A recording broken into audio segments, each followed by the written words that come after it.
അയോധ്യ രാമക്ഷേത്ര സംഭാവന തട്ടിപ്പിൽ അന്വേഷണം കൂടുതൽ പേരിലേക്ക് 5 ബാങ്ക് ജീവനക്കാരുടെ പങ്ക് കൂടി അന്വേഷിക്കും. ജനറൽ സെക്രട്ടറി ചമ്പത് റായിയുടെയും ട്രസ്റ്റി അനിൽ മിശ്രയുടെയും രാജി സ്ഥിരീകരിച്ച് രാമജന്മഭൂമി ക്ഷേത്ര ട്രസ്റ്റ്.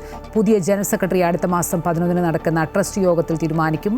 കേസിൽ 8 പേരാണ് ഇതുവരെ അറസ്റ്റിലായത്.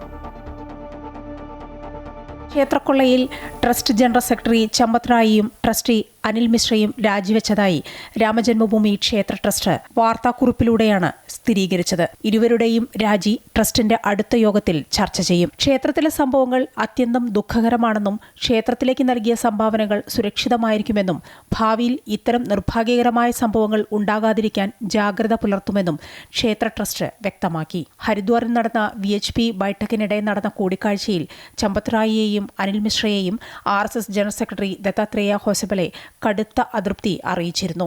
പദവിയിൽ തുടരുന്നത് ശരിയല്ലെന്ന് ഇരുവരെയും RSS VHP നേതാക്കൾ അറിയിച്ചതായാണ് പുറത്തുവരുന്ന വിവരം.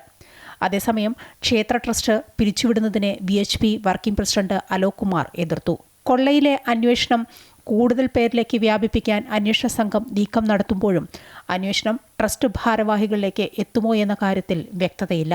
5 ബാങ്ക് ജീവനക്കാരുടെ പങ്കുകൂടി അന്വേഷിക്കാനാണ് പോലീസിന്റെ നീക്കം. കേസിൽ ഇതുവരെ 8 പേരാണ് അറസ്റ്റിലായത്. അറസ്റ്റിലായ പ്രതികളെ തിങ്കളാഴ്ച വീണ്ടും കോടതിയിൽ ഹാജരാക്കും. അറസ്റ്റിലായ സുഭാഷ് കശ്യപ് വിരമിച്ച ബാങ്ക് ജീവനക്കാരനാണ്. ഇയാൾക്ക് കാണിക്കയിൽ നിന്നും എണ്ണുന്ന പണം ബാങ്കിൽ നിക്ഷേപിക്കുന്ന ജോലിയായിരുന്നു. മറ്റ് 6 പേർ കാണിക്ക എണ്ണുന്ന ചുമതലയുള്ളവരാണ്. മറ്റൊരാൾ ചമ്പത് റായിയുടെ ഡ്രൈവറായ ടിന്നു യാദവാണ്. ബാങ്ക് ജീവനക്കാരൻ ഒഴികെ ബാക്കി 7 പേരിൽ നിന്നും ഏകദേശം 80 ലക്ഷം രൂപയാണ് പോലീസ് കണ്ടെത്തിയിട്ടുള്ളത്.